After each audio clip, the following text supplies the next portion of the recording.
అందరికీ నమస్తే అండి.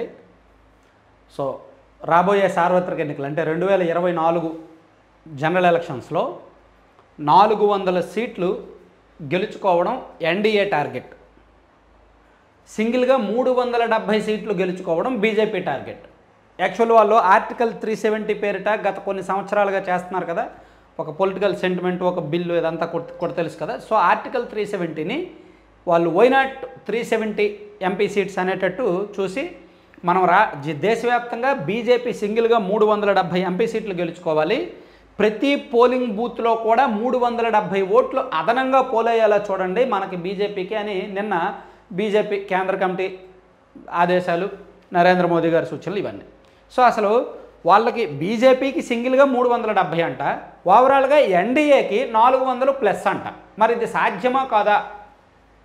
అసలు బీజేపీకి సింగిల్గా 370 వచ్చే అవకాశం ఉందా లేదా?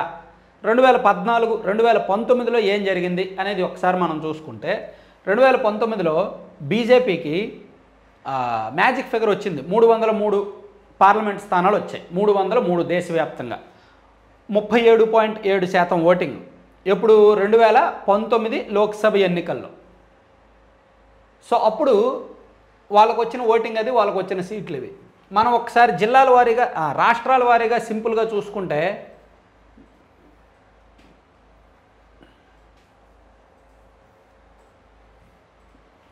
రాష్ట్రాల వారీగా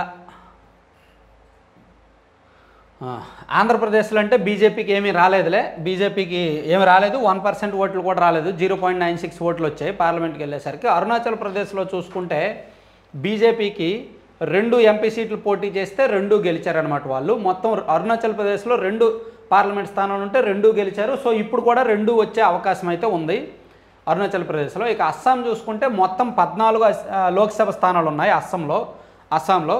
ఇందులో ఎన్డీఏ మొత్తం 14 పోటీ చేస్తే 9 గెలిచారు. ఎన్డీఏ ప్రధాన భాగస్వామిగా ఉన్న బీజేపీ 10 చోట్ల పోటీ చేస్తే 9 గెలిచారు. సో ఇప్పుడున్న పరిస్థితి ప్రకారం అస్సాంలో బీజేపీకి ఇంకా బలం పెరిగింది. సో ఎన్డీఏ అక్కడ 12 సీట్లు గెలిచే అవకాశం ఉందంట. 14 ఉన్నాయి కదా మొత్తం, అందులో 12 గెలిచే అవకాశం ఉంది. ఇక బీహార్ చూసుకుంటే బీహార్ మొత్తం 40 పార్లమెంట్ స్థానాలు. 40లో బీజేపీ గత ఎన్నికల్లో 17 స్థానాల్లో పోటీ చేస్తే 17 గెలిచింది. చూసారా, బీజేపీ గత ఎన్నికల్లో 17 పోటీ చేస్తే 17 గెలిచింది. జేడీయూ 17 పోటీ చేస్తే 16 గెలిచిందంట. సో మొత్తం మీద అంటే ఎన్డీఏ బీహార్లో స్వీప్ చేసింది గత ఎన్నికల్లో. మొత్తం 40 గాను 39 గెలిచారు. యూపీఏ కేవలం ఒకే ఒక్క సీట్లో గెలిచింది. సో ఇప్పుడు పరిస్థితి బీహార్లో యాక్చువల్లీ ఆర్జేడీకి బలం పెరిగింది, ప్లస్ ప్రశాంత్ కిషోర్ గారి పార్టీ అది వచ్చింది. కానీ ఈ అయోధ్య రామ మందిరం సెంటిమెంటు ఎక్కువగా ఉన్న రాష్ట్రం ఇది కూడా. కాబట్టి ఈసారి కూడా బీహార్లో ఎన్డీఏనే స్వీప్ చేసే అవకాశం ఉంది. కాకపోతే ఆర్జేడీకి ఒక 2 లోక్సభ స్థానాలు వస్తాయి అంటున్నారు. ఆర్జేడీకి ఒక 2ను, కాంగ్రెస్ పార్టీకి 1 లేదా 2 లోక్సభ స్థానాలు వస్తాయి. అంటే గత ఎన్నికలతో పోలిస్తే ఎన్డీఏకి ఒక 2, 3 సీట్లు తగ్గే అవకాశం ఉంది బీహార్లో. ఎందుకంటే కాంగ్రెస్, ఆర్జేడీ బలం పుంజుకున్నాయి కాబట్టి. ఇక గోవా చూసుకుంటే ఇక్కడ మొత్తం 2 ఉన్నాయి లోక్సభ స్థానాలు. 2లో బీజేపీ 1, కాంగ్రెస్ 1 గెలుచుకున్నాయి గత ఎన్నికల్లో. ఈసారి మొత్తం 2కి 2 కూడా బీజేపీ గెలుచుకునే అవకాశం ఉందంట. ఇక గుజరాత్ చూసుకుంటే మొత్తం 26 పార్లమెంట్ స్థానాలు ఉంటే గత ఎన్నికల్లో బీజేపీ స్వీప్ చేసింది. 26కి 26 బీజేపీనే గెలుచుకుంది గుజరాత్లో. సో ఈసారి కాంగ్రెస్కి 1, 2 వచ్చే ఛాన్స్ ఉంది. బీజేపీ ఒక 2, 3 స్థానాలు అయితే కోల్పోద్ది. మరి అంత ఏకపక్షంగా అయితే ఎన్నిక జరగదు ఈసారి నెక్స్ట్ ఎలక్షన్స్లో. అంటే కొన్ని రాష్ట్రాల్లో ప్లస్ ఉంది, కొన్ని రాష్ట్రాల్లో నెగిటివ్ ఉంది. ఇక హర్యానా చూసుకుంటే మొత్తం 10 ఉంటే బీజేపీ 10కి 10 గెలిచింది. సో కాంగ్రెస్ పార్టీ 1 కూడా గెలవాల హర్యానాలో. సో ఇప్పుడున్న అంచనా ఏమిటంటే ఇక్కడ కూడా కాంగ్రెస్ పార్టీకి అవకాశం ఉంది. కాంగ్రెస్ పార్టీ కూటమికి అవకాశం ఉంటుంది. ఒక 2 సీట్లు గెలుస్తారేమో అనుకుంటున్నారు. అంటే ఏది ఇండియా కూటమి వెళ్తే, ఆమ్ ఆద్మీ, కాంగ్రెస్, ఇతర కూటములన్నీ వెళ్తే ఒక 2 గెలిచే ఛాన్స్ ఉందంట. ఇక హిమాచల్ ప్రదేశ్లో మొత్తం 4 ఉన్నాయి. 4లో బీజేపీకి 4 బీజేపీ గెలిచింది. ఈసారి కూడా 4కి 4 బీజేపీయే గెలిచే ఛాన్స్ ఉంది. అక్కడ కాంగ్రెస్ ఖాతా తెరవడం కష్టమే. అండ్ జమ్మూ అండ్ కాశ్మీర్లో కూడా మొత్తం బీజేపీ 6 చోట్ల పోటీ చేస్తే 3 గెలిచింది. జేకేఎన్సీ 3 చోట్ల పోటీ చేస్తే 3 గెలిచింది. కాంగ్రెస్ 5 చోట్ల పోటీ చేస్తే ఏమి గెలవలేదు. సో ఈసారి బీజేపీకి ఈ జమ్మూ అండ్ కాశ్మీర్ చుట్టూ వాళ్ళు తీసుకున్న కొన్ని సెంటిమెంటు, కొన్ని మతతత్వ అంశాలు, ఈ కాశ్మీర్ ఫైల్స్ అనే సినిమా ఎఫెక్టు, లేదంటే ఓవరాల్గా బీజేపీ తీసుకున్న సెన్సిటివ్ అంశాలు కొన్ని గెలికారు కదా, అది జమ్మూ అండ్ కాశ్మీర్లో ఒక సీటు పెంచే అవకాశం ఉంది. సో వాళ్ళు 4 గెలుచుకునే అవకాశం అయితే ఉందన్నమాట. ఇక కర్ణాటకలో 6 ఇచ్చారంటే లోక్సభ స్థానాలు.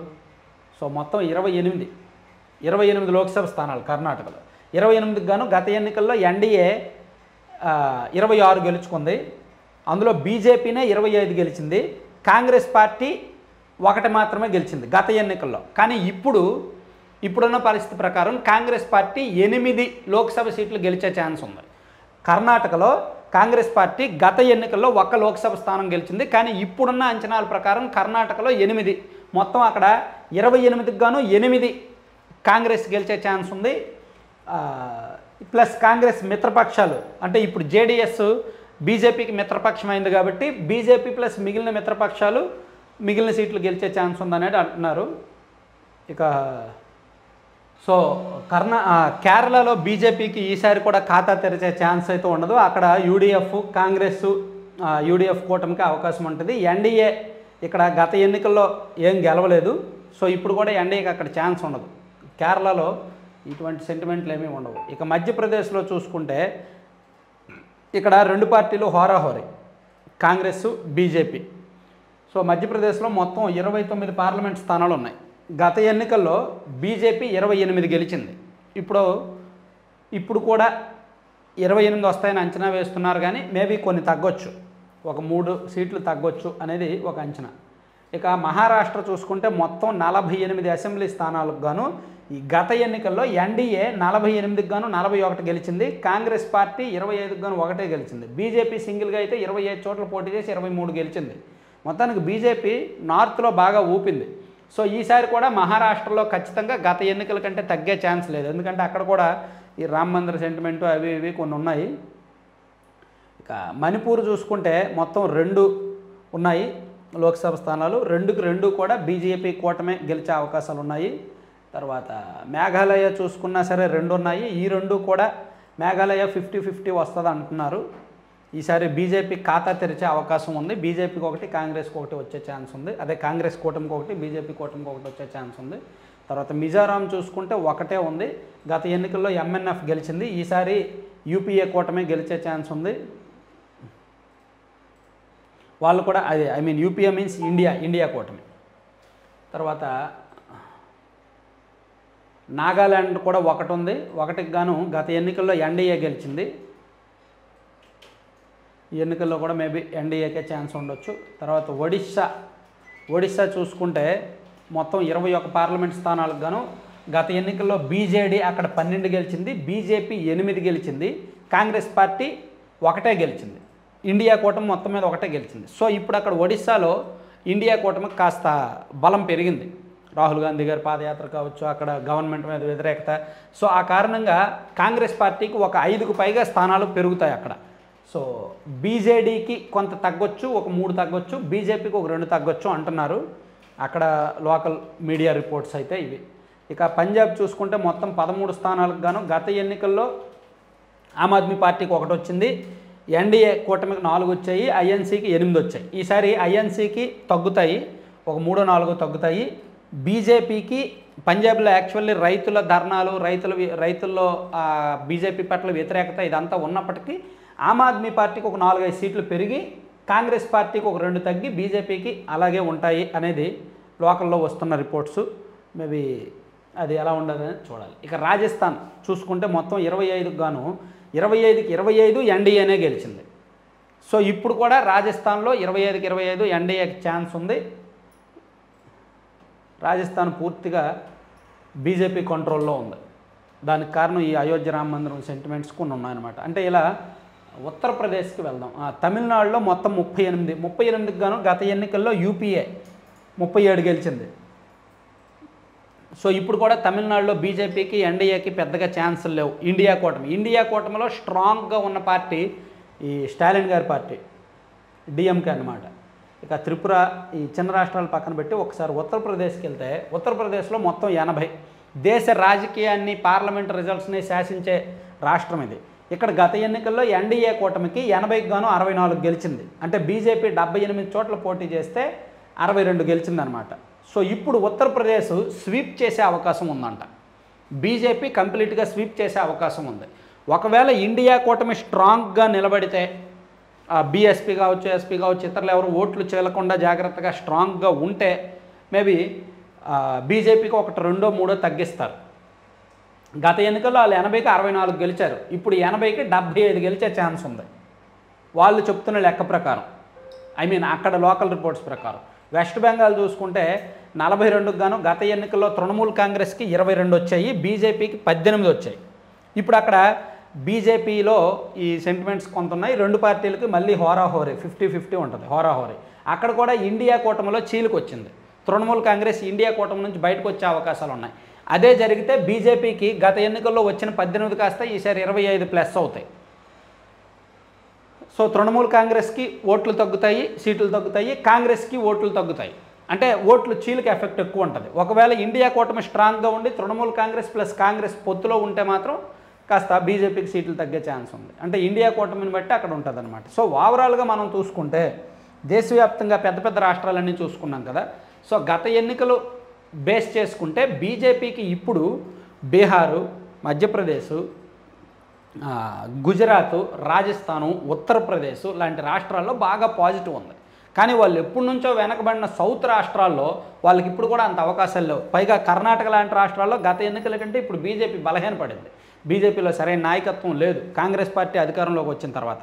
అలాగే గత ఎన్నికల్లో తెలంగాణలో వాళ్ళు 4 ఎంపీ సీట్లు గెలిచారు, ఈసారి 2 మాత్రమే గెలిచే అవకాశం ఉంది అంటున్నారు. అంటే అయోధ్య రామ మందిరం సెంటిమెంట్ ఉన్న 4-5 రాష్ట్రాల్లో ఓవరాల్గా వాళ్ళకు ఒక 20 నుంచి 25 సీట్లు పెరుగుతాయి బీజేపీకి.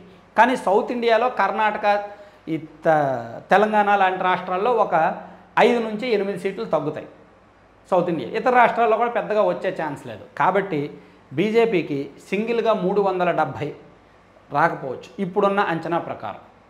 రాహుల్ గాంధీ గారి పాదయాత్ర, ఇండియా కూటమి వాళ్ళు ఎంత కలిసికట్టుగా ఉంటారు, ఎంత ఐక్యంగా ఉంటారు, ఎటువంటి స్ట్రాటజీతో వెళ్తారు అనే దాన్ని బట్టి ఇండియా కూటమి ఓట్లు చీలిక లేకుండా చూసుకుంటే బీజేపీని 350 లోపు కట్టడి చేయొచ్చు. ఓన్లీ బీజేపీని 350 లోపు కట్టడి చేయొచ్చు. ఎన్డీఏని ఒకవేళ ఎన్డీఏలోకి టీడీపీ వెళ్తే ఆంధ్రప్రదేశ్లో ఒక 15 సీట్లు టీడీపీకి వచ్చే సీట్లు బీజేపీకి కలిసినట్టే, ఎన్డీఏకి కలిసినట్టే, అది కలిసి వస్తుంది.